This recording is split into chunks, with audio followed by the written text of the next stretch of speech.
Now that we've gone through some of our rankings, we get to go over guys that we don't necessarily agree on in our first episode of Rankings Disputes. So I love that we got some rankings together. I like that we get to compare them against the ECR. This is going to be the first time we've done a video like this. Matt, how's it going? I'm doing good, my friend. Excited. And I am fired up to talk about some of these guys that we have difference in opinions on. And I think it's really important to highlight these guys because I think there's unique buying opportunities on some of these players that we're about to talk about. So kicking it off, we're going to start with the quarterbacks. And the first guy we're going to talk about is Caleb Williams. So I have him ranked at 13. Expert Consensus Rankings on Fantasy Pros has him at 13, but you have him at 8. So why the confidence in Caleb Williams? Yeah, so with Caleb, it's a few things, right? So last year, I know, it wasn't the greatest year. The ecosystem or the coaching system specifically was horrible all around him, but he still finished as the QB 16, and a lot of that was on the back of some boom weeks. Now he did have quite a few bust weeks as well. He had 7 single-digit fantasy weeks, but he had 5 weeks over 22 points. So we know the ceiling is there, and so this to me is a bet on his natural improvement in his second year, as well as, more importantly, Ben Johnson. And of course, they added playmakers Luther Burden, Colston Loveland to pair with DJ Moore and Rome Odunze. They also spent money in free agency upgrading their offensive line. And if you look at Detroit from last year, I mean, they were the top scoring offense in the league. They scored the most touchdowns. They were number 1 in red zone scoring, et cetera, et cetera. Whereas the Bears were pretty much dead last. So if you can just kind of make somewhat of an improvement, that is a big victory. And I talked about this as well in the quarterback ranking episode, where the coaching environment matters a lot. And I think this is going to be a big boost for Caleb Williams. We've seen the career trajectories that Baker Mayfield has had with better coaching, Sam Darnold, maybe we'll see this year with Trevor Lawrence as well. And he's going to have to throw the ball a ton. Ben Johnson's not going to have the luxury of the Monty and Gibbs combo that he had in Detroit. So I think there's really an opportunity for him to continue to elevate his game as a passer and continue to rush as much as he did last year as well. I mean, he rushed for almost 500 yards and none of those turned into touchdowns. And if you look at his college career, he had 27 touchdowns on the ground in only 37 games. Of course, it's a different game in the NFL, but I got to believe that there's, 5 touchdown potential in there as well. So yeah, and if he's going to score 5 rushing touchdowns, I would be more inclined to believe that he could finish 8. I mean, if he gets there scoring on the ground, I think that's definitely a boost to his game that we didn't see at all last year. So, and he finished 16th, and like you said, there's a lot changing for him here. So I think too, the fact that they didn't end up adding a running back might only help him. So I'm not a Caleb hater. I like him quite a bit. I mean, I have him ranked at 13. I think he is one of those quarterbacks that can be your number 1 if you decide to wait on quarterback, and somebody that has quite a bit of upside, obviously former first overall pick. And I think it's a good plant your flag type of player at the quarterback position. If you're going to do it, might as well do it with somebody that is this talented, getting so much better coaching and guidance coming into this year. The next guy we're going to talk about is one of my guys, is Dak Prescott. So I have him ranked at 8. You have him ranked at 17, and the consensus has him ranked at 15. So I'm honestly shocked to see the consensus at 15 on him. I know that last year he just never was quite in sync, didn't get going, was 21st on a points per game basis. But I'm going to just kind of forgive last year. He had a really easy schedule coming up before he got hurt. I really think that he was going to start showing that again. CD, a little banged up as well with the shoulder. But I think he's going to be healthy going into the year. I think Dak is going to be healthy going into the year. They add Pickens to the offense. And I think most importantly for Dak's value, their running back room is just nothing. I mean, they don't have anybody that's going to be toting the rock a bunch of times. They don't have anybody that's very good on the goal line. So I think that there's just going to be an immense opportunity for Dak to recapture what he's been over the last 5 years.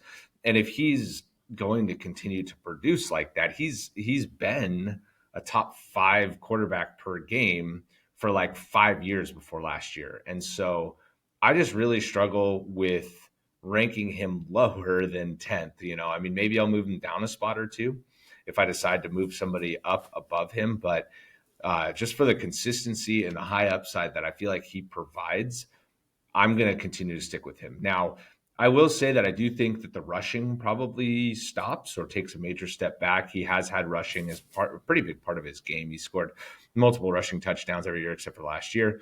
And so there is an element to that. But I like I said, on the goal line, there's not really an obvious choice. So, maybe they decide to sneak a little bit more, or maybe he's able to kind of get a couple rushing touchdowns close to the end zone. I think I mentioned it, but Pickens adds an element to the offense down the field.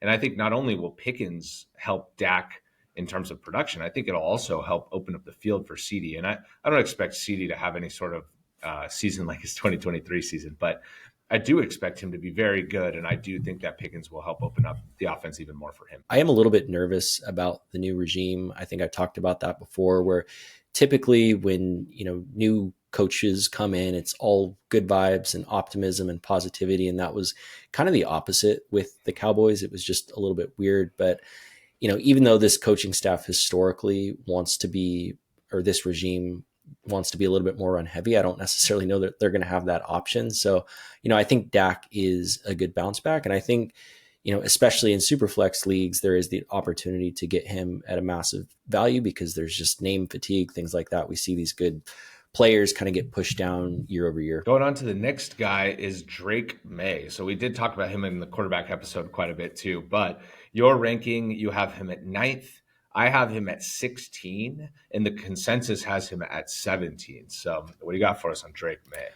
I was actually surprised to see consensus was at 17. I would have pegged him more in like the 13 to 14 range. But I think looking back at last year, from the time he was named the starter week 6, he averaged almost 17 fantasy points per game, which was right around the QB 14, 15 range. And I think during that stretch, he showed his ability as a rusher, like 420 yards on the ground after, not playing for a big chunk of the season, shows that potential upside. He's an incredible athlete. Obviously, the team around him was just kind of a nightmare. I mean, they had the worst offensive line in the league. They didn't really have anyone at the wide receiver position. They bring in Mike Vrabel. They draft TreVeyon Henderson. They draft other receivers. And then hopefully with Diggs, things kind of cool down a little bit and he becomes that number one pass catcher for Drake Maye. So again, kind of with Caleb, this is a little bit more of a projection. However, I did see enough in his game last year to make me confident that all of these new changes will kind of elevate him to a new level. Yeah, and I struggle with Maye because I obviously love the talent and I love the player. The skill position players are improved significantly from last year. I'm a little afraid it's not quite there on the weapons front. But I will say about Maye, something that you mentioned, the rushing upside, right? He had over 400 rushing yards in 11 starts. And there's just a chance that he's one of the best scramblers in football at the quarterback position. I mean, he scrambled at the second highest rate of anybody after he took over. And he had over 7 yards a carry. So it was like he wasn't just scrambling to scramble. He was effectively scrambling when it was there in front of him. Yeah. And so, I mean, if he continues to scramble that frequently and that effectively, we could see a 700-yard rushing season. And if that comes with 3 or 4 touchdowns, he's going to be a top 10 quarterback, right? That's just the math is just going to get him there on the rushing alone because we do expect him to be pretty good through the air. So I don't know if I'm bought in on the rushing that much yet, but that's definitely in the range of possibilities. And so it's not wild to think that he could finish in the top 10 this season. Going down to the next guy, we've got Matthew Stafford. So you and the consensus have Stafford at 20. I have Stafford at 27. So, this is a ranking maybe like we talked about fatigue with Dak. Like maybe I'm just fatigued by Stafford, and it's just no rushing and the running game has been good with Kyren. Kyren scores a ton of touchdowns. And so it's just been something where I feel like the ceiling is just so low that Stafford feels almost like, a good QB3. And that's not something that I feel like has a ton of trade value at the quarterback position. Like you can still get somebody for Stafford if somebody needs a second quarterback or somebody suffers an injury. But it's not somebody that is going to be heavily desired. So I don't know if trading should be the reason why you push somebody down. But for me, I would be more inclined to try to take one of the quarterbacks that can hit. Like I'd be more inclined to take Cam Ward. Like, let's find out what he is there.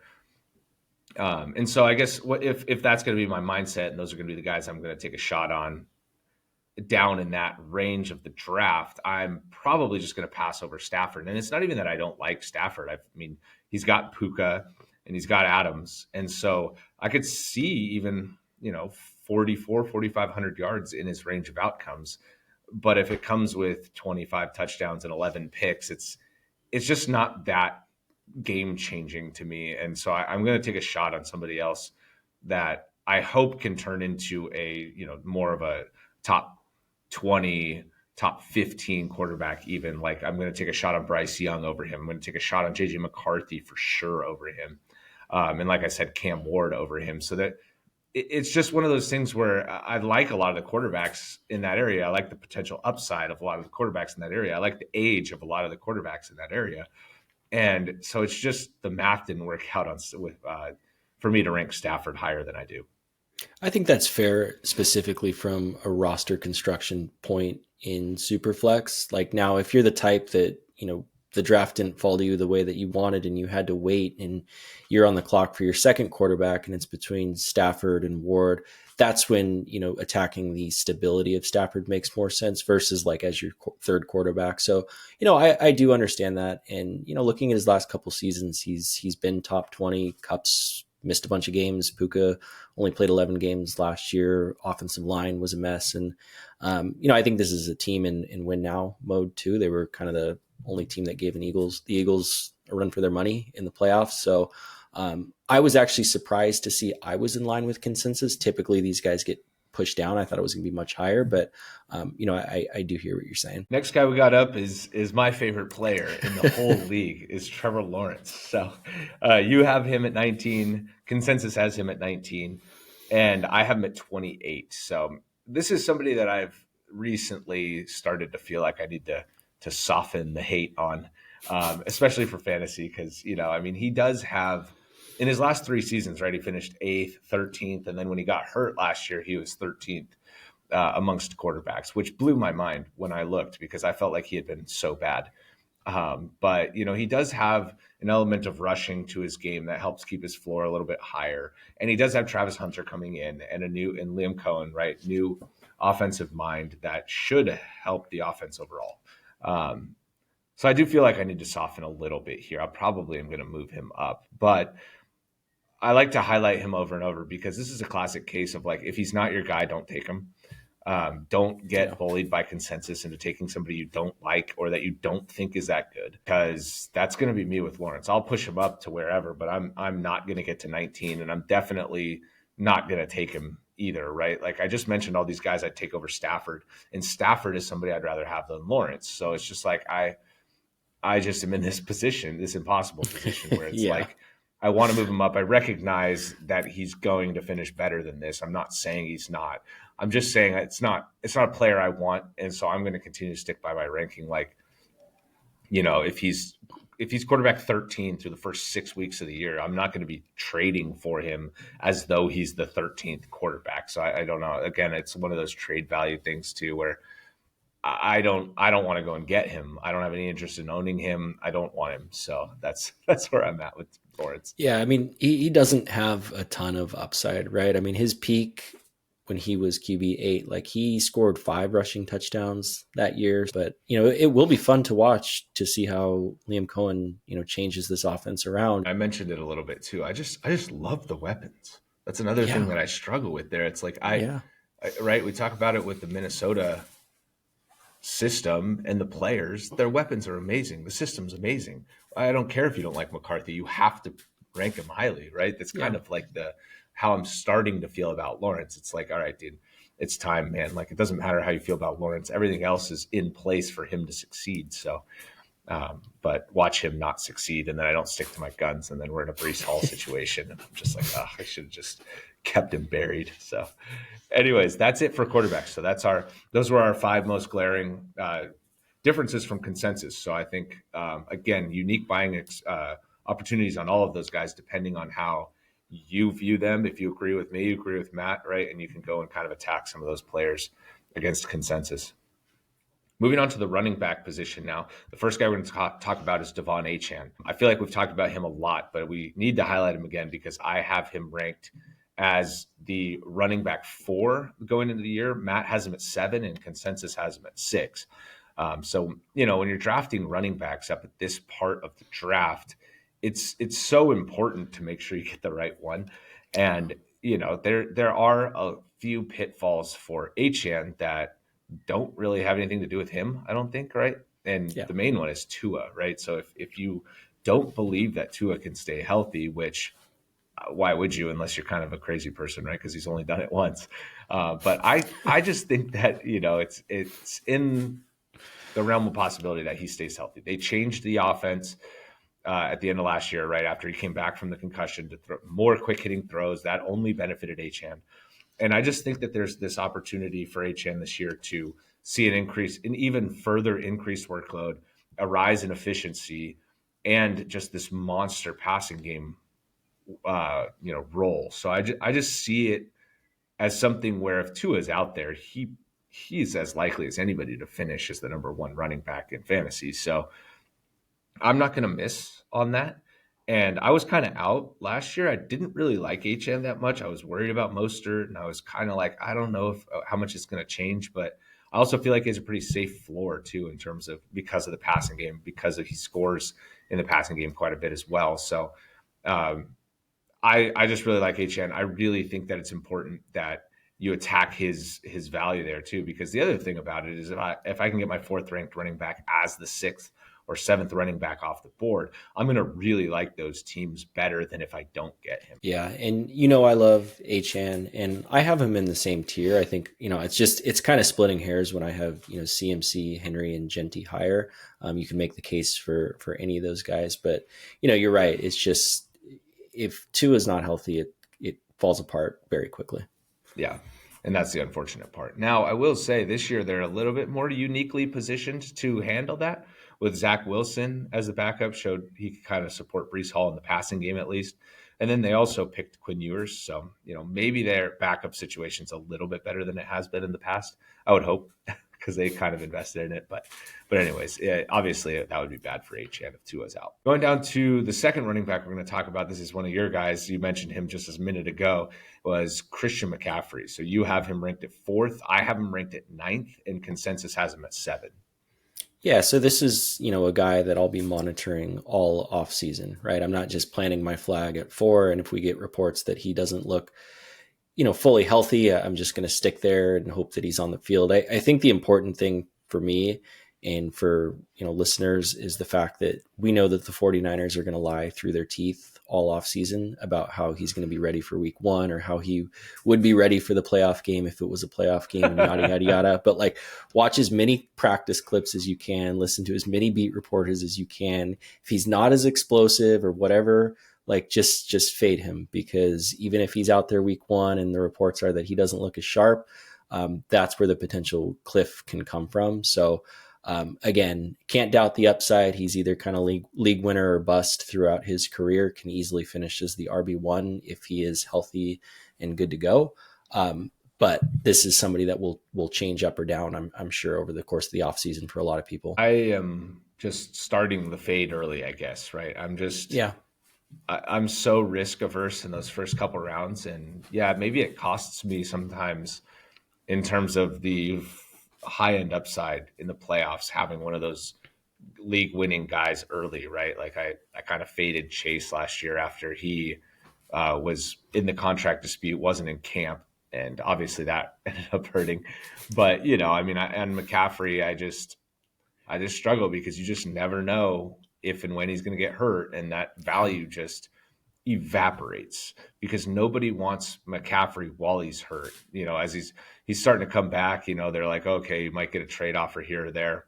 But it's going to be way less than what you paid for him. And so I just am going to price him where I think that's, likely to happen. Now, if he's going off, obviously that's going to be great for your team. But I just struggle with him because he's such an unknown, in my opinion. Going down to the next player is James Cook. So the consensus has him at 14. You have him at 13, pretty aligned there. And I have him up at running back 8.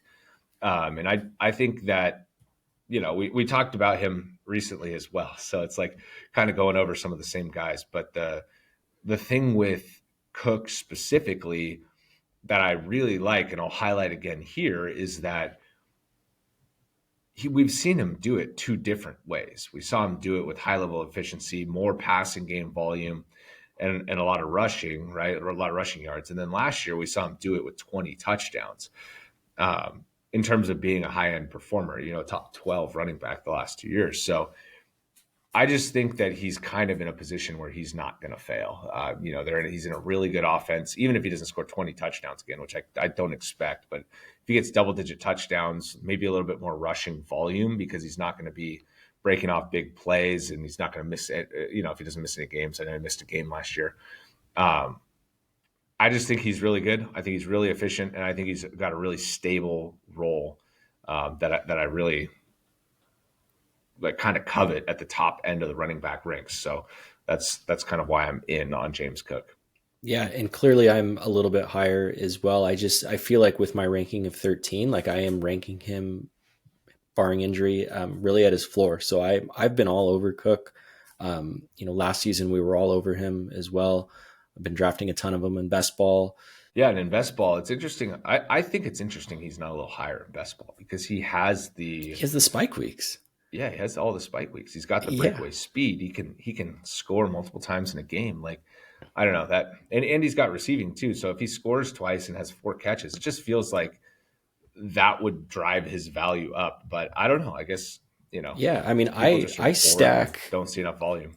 I stack him on my Allen teams. Like there's not really any other pass catchers that I target, so I just go with James Cook and try to double dip on some of those, or at least get the points no matter how they score. Yeah, and maybe there's a little bit of the Ray Davis factor. Maybe there's a little bit of fear of holdout, because that is something with Cook that could become a possibility. But I just can't imagine that he's going to start trying to hold out in any significant way. So I guess we can follow that, and maybe that's what's driving the price down a little bit. But until we get more news on that, I'm gonna stick with him as high as I have him, because I'm really in on James Cook this year. Next guy up, another one of my guys, Alvin Kamara. So you have him at 19. The consensus has him at 17, and I have him at 12. I don't know if I should really have him at 12, because I just am not that enthusiastic about him. I just think that he's a rock solid producer. He's got so much receiving game volume, and I think that's only going to be solidified this year with the terrible quarterbacks that they have in the room. I think it's going to be Tyler Shuck that gets the job. So I think he's just going to be a check down merchant when you have somebody as good as Kamara to check it down to. So I think the role is safe. I don't think he really needs much rushing to pay off that draft price. And so, I don't know, maybe I'll back off on his ranking just a little bit, because if he's going to go 17, I'm not going to reach up and try and pick him at 12, because that's going to be a round or two early. Then I'm going to need to take him. But I just think that there's, again, an element of safety here, and knowing what the role is. I know he's a little older. I know he missed a couple games the last 2 years. So you do have to bank that in a little bit, but I even think at 12, when he's out there, he's going to be better than 12, I think. And so I'm very comfortable with that ranking as a back-end RB1 in 12-team leagues.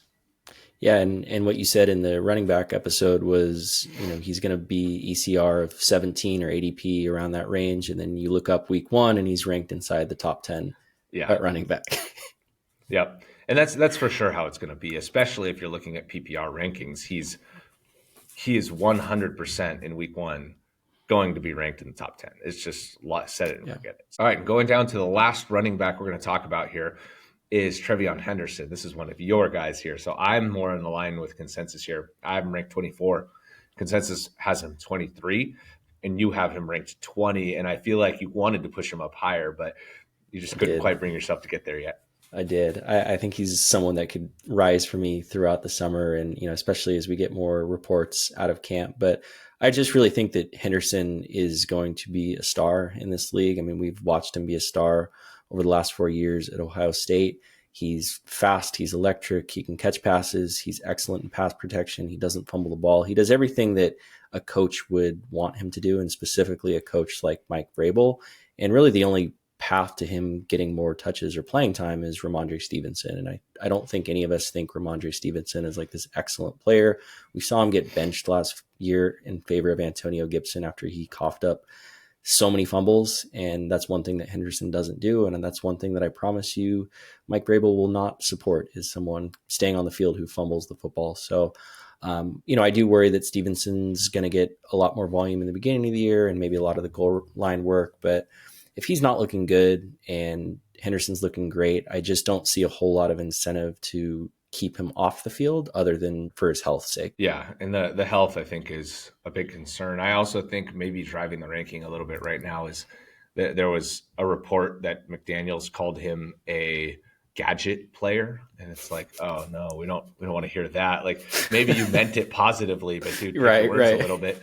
For the sake of the community here, pick your words a little bit more carefully than that if you're trying to say something positive. So I agree with you on everything you said about Henderson. I mean, pass protection is excellent, the ball security is excellent, and the draft capital is excellent, the pass catching is excellent. So I just am a little worried that he's not going to have the goal line, and he's going to have one of those 7 to 10 rushing attempts per game type of role. And those guys are just really hard to pay off, because if the game script just flows where they only get 3 targets and 7 carries, it's like, oh man, it's going to be really hard unless you score a touchdown to even be worth starting with that role. So, we'll see. And again, I think he has room to grow a lot from that. And if he does take over, and if there is a changing of the guard from Ramondre, I could totally understand how he takes over. But, Ramondre got paid, so I don't think he's just going to be on the bench. So that's something that Henderson, for me, I just think the upside is a little bit capped in a way that I don't think you feel. I think you think that the sky is the limit, and he could finish as a top 10 running back this year. I do. And, I get to follow the money, but, Miles Sanders would like a word about not seeing the bench. I mean, there are so many examples of that. I feel like it's just like over the years. I mean, even Swift, right? It's just like, like this is very true in recent years, especially. But it could be the case with Ramondre, like you said, new coaching staff who doesn't necessarily feel like they owe him that or whatever. So it's not like he got a ton of money either. Like it's not something where they have to go to him. He's going to be around. It's not like he's in a position to get cut. He's in the first year of that new deal. All right, that is the running backs that we're going to go over. So now we're going to move down to wide receivers. We got 5 more names here at wide receiver, starting off with T. Higgins. So I have Higgins at 16. The consensus is 13, and Matt has him at 12. So I didn't think I was going to be the low guy on Higgins. I thought I ranked him pretty aggressively, right? I was like, okay, like 16. I never thought I'd be above consensus on Higgins. I might have to think about this one, but go ahead. Yeah. So, I mean, I agree. I mean, last year I buried him, right? Like buried him, because I was just so sick of the injuries and the active but not playing, and the first quarter injuries, and then like questionable all week, and then banged up and doesn't play very well. Or then the following week, he's questionable all week, and then he goes 9 for 120, and it's just like, dude, like, can we get at least any level of consistency? It was whether or not he would run up the hill at practice. Yeah. Have you ever seen those? Like, if he ran up the hill, he was healthy up the grass. Yeah, but if he jogged around and went slowly up he the side, wasn't healthy. He was out. Yeah, it was so funny because it was so well correlated. But on him. So all of that to say, I didn't expect to be the low guy. So I don't know. Maybe I need to look against consensus. And I know he was, top 5 in points per game last year. But again, he still got hurt last year. So I don't know. It's not like I don't like T. Higgins. So I don't want this to turn into like a negative T. Higgins thing. I think he's a great wide receiver 2. I think he can be a back-end wide receiver 1, especially with how good we expect the offense to be and how bad we expect their defense to be in Cincinnati. So, and obviously he carries an element that if Chase gets hurt, there's like the sky's the limit for him. He's going to start getting ranked inside the top 8 of weekly rankings would be my expectation if Chase misses any time. So, I think overall he's good. But again, it's one of those things too where like I feel like maybe we're getting sucked in a little bit too much again. Mm-hmm. Yeah.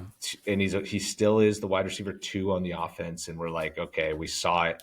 We saw him be productive. We saw that he can compete, and then it's just like, you're going to spend too much draft capital on him when there are other players that are the ones on their teams that are still really good, that are still available. So I don't know. Again, maybe I need to look at it, but because I didn't expect to be the low guy, but that's where I'm at on Higgins. No, and for me, when I was putting together my rankings after the tier with AJ Brown, Drake London, Ladd McConkey, where Higgins ultimately settled in after Ladd, I just struggled with a lot of guys in that area. And for me, it was just like, okay, nothing is changing in Cincinnati versus like with Jackson Smith and Jigba, who I really like. There's so much changing in Seattle. So for right now, that's kind of how he landed here. But again, I never thought I'd be above consensus on Higgins. Yeah. Yeah. Oh man, you're gonna hate on Jackson Smith and Jigma, man. You're not gonna have him ranked over Higgins. Number 1 for Darnold, dude. Look at how good that was for Jefferson last year. We'll see. Yeah, we'll see. So like the guys that to highlight it, right? The guys that I have ranked over him that are right in that range are Jackson Smith and Jigba, Terry McLaurin, and Mike Evans. So I could see ranking Higgins above those guys. It's just all of those guys I feel like are the number 1s on their offense pretty clearly, all coming off of good seasons. So we'll see where Higgins ends up landing, but it doesn't seem like I'm going to be getting much of him this year if he's going to get pushed all the way up to wide receiver 13 or even 12. Next guy on the list here is Davante Adams. So I have Adams ranked at 20. Fantasy Pros has him at 18, and you have him at 15. So you're having a pretty aggressive ranking here on Adams, and I love it. So I might need to move him up if you convince me.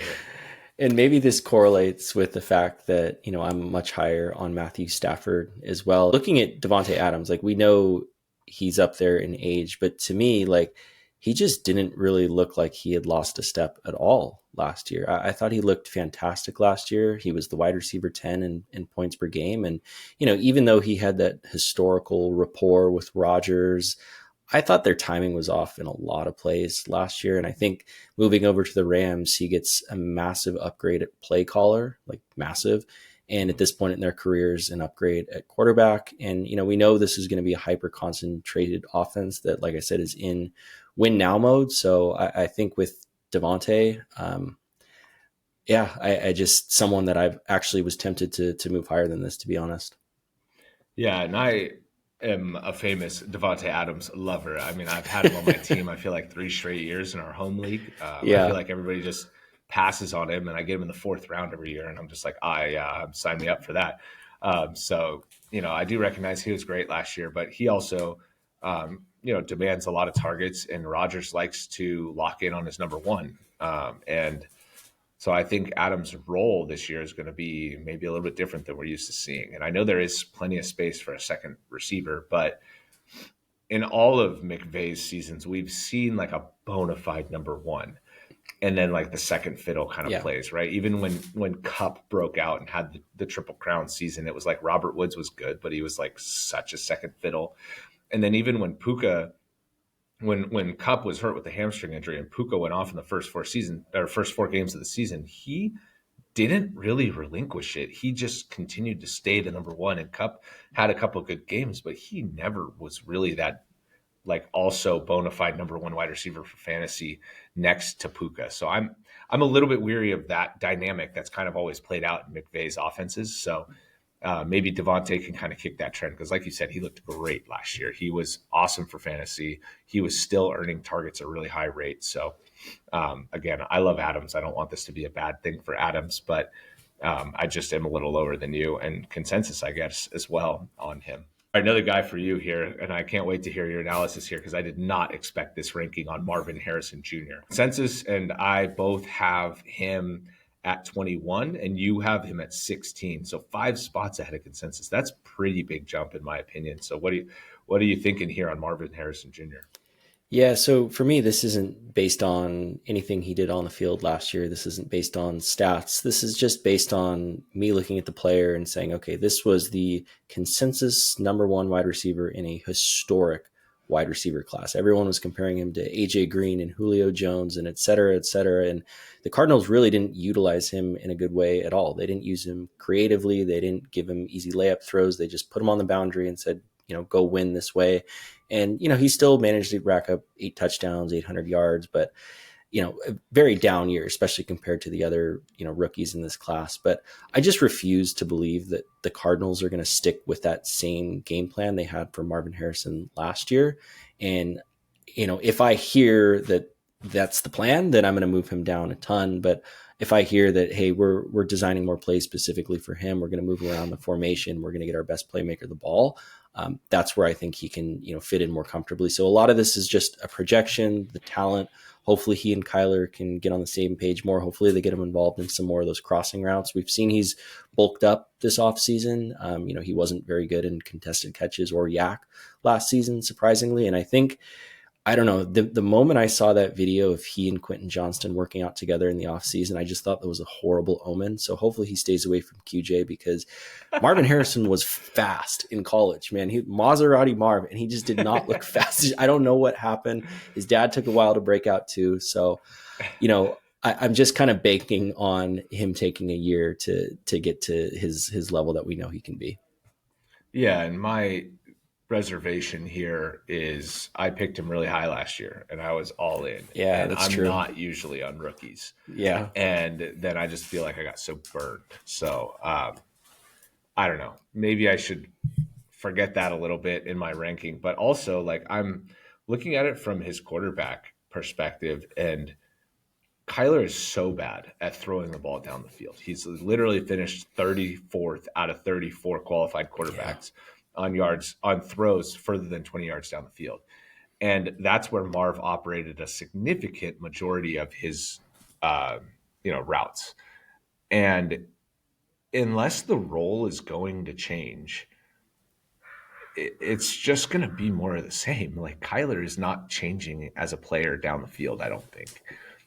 He's pretty established. He's already got a new contract. He's already so far into his career that we would have to see something that we never really have from Kyler for Marv to really take a major step forward. So maybe the role changes, like you said. He gets more over the field targets. They open up the route tree for him and the play calling for him, and then this will look good. But until then, I struggle with Marv quite a bit. I actually kind of wanted to move him down further. I think in my initial pass at these rankings, I had him at like 32, and I was like, no, you know what? I gotta be a little more reasonable than this, and I moved him up because he is still the number one, right? And there's not a lot of competition in the room, right? It's him and McBride really, and it should be pretty concentrated on those two guys. So, there is that element of it. He should be able to earn a 25% target share, which is really good, even in a lower passing volume offense. So, again, I want to like him more. I really like the player and the prospect. I'm worried that the fit with the quarterback and the system is going to continue to struggle a little bit, especially early in the year. Going down to the next guy we want to talk about is Jauan Jennings. So we have him ranked at 34, and the consensus on FantasyPros is at 42. I almost couldn't even believe this because I listened to CBS and they have him so high. I mean, they're pushing him up into like the 7th round. And so I'm like, oh, okay, I'm going to be lower on consensus than Jennings. And then I go to FantasyPros and see he's at 42. It's like, okay, this feels more like where I would likely see him. But I do think to start the year, Ayuk is going to be on PUP and is going to miss the beginning of the year. Pearsall stepping into his second year, I think is going to be a solid player, but I would guess that Jennings is going to be like the number one wide receiver, the number one target in this offense to start the year. And if he is, there's no saying whether or not he'll relinquish it because he was so good even after Ayuk got hurt last year, where it was almost like, why do they need Ayuk? Why don't they trade Ayuk? Or, why don't they kind of clear house and roll with Jauan Jennings? And, he's still only 28 and, he's that prototypical size, the 6'3", 210 type of size. And I just think that he might get you off to a really hot start, and somebody that you'll be able to start for sure in week one that is kind of getting buried in the rankings right now. Yeah, I mean, he led the team in targets last year, 113. And like you said, we're not expecting Ayuk to start week one. So this is a player that I really like. I know we talked about him in, the players we can't stop drafting in best ball episode a couple months ago. So I'm definitely with you. Final wide receiver we're going to get into is Matthew Golden. Um, this this one we were prepping for this. We almost could not believe how low he was in consensus ranking. He is ranked as the 66th wide receiver in Fantasy Pros Expert Consensus Ranking, and it's like 66. That's undrafted in redraft, and so I have him at 37. And I think we're going to agree on this one again. So for rankings disputes, we're disputing the consensus here for Disputing, this one. yeah. It's like, dude, Even what are if we I have doing him at here? like 41 or whatever, it's like, okay. Yeah, it's just like, okay, like cool. So we're off a little bit, but like not compared to consensus. Like he has a legitimate chance to step in as the number one wide receiver, at some point during the year. And if that's going to happen and you're drafting him at the end of your draft, 66, I mean, come on. I mean, you could still, even as wide receiver 40, you can still get him in round 10. Like, I just can't imagine that he's going to stay down there. So, this one is one that we felt we needed to highlight because we both have him in the top 40. So it's like, um, don't miss on Golden, and don't even if he's slow played early in the year, he's going to be on the field, and he already is showing good connection with Jordan Love. And I really just think they brought him in to be a difference maker. They're not bringing him in to have him play behind Dontavian Wicks. They're not bringing him in to have him play behind Romeo Dobbs. Like that's not what the plan is for him. And so I think you should Right. draft accordingly and make sure that you get somebody with this much upside on your team earlier than wide receiver 66. Yeah, this is not a team that drafts first round wide receivers. And however you feel about Golden, the leading target earner on this team was Wicks last year, and none of those guys eclipsed like 75 targets or something ridiculous. So it's his for the taking. We know they're a run heavy team, but that was a little bit more out of necessity because no one could catch the ball and they refused to play Jaden Reed and he was banged up. So I think it's going to go back, a little bit more balanced. They're still going to run the crap out of it with Jacobs, but I think Golden is someone that if he really stays in this range, like just take him with your last round pick in your drafts. Yeah, and it's one of those things where if you don't, you're gonna wish you did, and if you do, you're gonna get ahead of the waiver wire. I mean, it's almost a beat the waiver wire type of pick. I mean, Yeah. imagine he just goes out and looks great in week one. He's got 7 targets, 6 catches, 75 yards, and a touchdown, and everybody's like, "What? Why?" Like everybody that's not paying attention to rookie content at this point in the offseason, it's like, "Wait, like this is a first round player. Why didn't we draft? Like, why wasn't he Yeah. ranked accordingly?" So I mean, I can't even remember the last time a first round receiver that could be the number one in an offense just gets buried in consensus rankings like this. It makes no sense. All right, so that's it for the wide receivers. So we're going to go down to one tight end now. We just have one because the tight end, it's a little bit more difficult. You only need to draft 10 or 12 of them. So the guy that we picked out, though, is David Njoku. So he's going 10th in consensus, and you have him at 6. I have him at 7. So we're one spot off. But again, this one's more directed against the consensus because if it's going to be Flacco as the starter, he's going to be great. He is not, and when I say great, I mean like he is going to be in the tier 1/2, wherever you have McBride type of range, right? I mean, he's going to get a ton of targets. He scores a lot of touchdowns, and we've seen him with Flacco, so we know what sort of role he can play in a Flacco-led offense. So obviously, if it's not Flacco, that's going to be different. Especially if it's Gabriel, maybe it makes a little bit more sense. And maybe the uncertainty at quarterback is driving the consensus ranking down. But overall, I think tight end is just once you get outside the top couple, it's really hard to predict. And if you take the guy that has as much upside as anybody with a quarterback that's on the roster, I think that's a good move. Yeah. I mean, with Flacco, he scored 24, 21, 13, 14 fantasy points. I mean, he was just getting targeted like crazy. I think he was like averaging almost 10 targets per game. And, this is another one of those things where we talked about it with Alvin Kamara. Assuming Flacco is going to be the starter, you're going to open up tight end rankings week 1, and he's going to be number 4. And, the Cleveland Browns, whoever comes in at quarterback, I promise you, once Flacco gets replaced or if he gets replaced, those guys are what's the easiest pass to make. You check it down to your big tight end in David Njoku. So someone I've been targeting a lot in best ball and really will probably target a lot, assuming he stays in the 10 range. Yeah, and I'm struggling to even figure out who they're putting in front of him too, right? It's just like or why, right? Like Andrews, you really sure that Mark Andrews is going to be better than him? I know he finished pretty well last year, but he was horrible through the first 4 games. And then it's like are you going to put Loveland there with all that target competition? I don't know, Yeah. maybe like is Evan Engram going to slide his way up because he's looking good in camp? I don't know. Like I'm still going to just go with Njoku. I just feel like the role is pretty safe. It just seems it's so easy. Yeah, it's so easy. And like, we already know he can get a major workload. So I don't know. I'm pretty set on Njoku there too. Like, it's not like one of those things where I'm like, oh, I'm unsure on this ranking, or I might move him back, or I just feel pretty confident that he's going to be really good. Tight end sucks too. Yeah. Just take a guy that we've seen score 20 plus with this quarterback. I don't know. Yeah, seriously. I mean, to like add to that, right? I have Tyler Warren ranked 6. I'm just not going to mess around with the position. It's so bad, and it's so bad for so long that you can just get whoever if it doesn't work out with whoever you take. So, if he's going to go at 10, that means he's going at the end of your drafts too, right? If he's going in around 10 or 11 of your drafts, and it's like, okay, I mean, you're just going to give me a tight end for free down here, basically, that I think could be really good.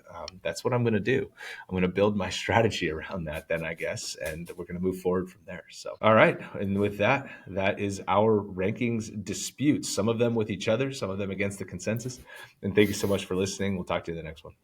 Later.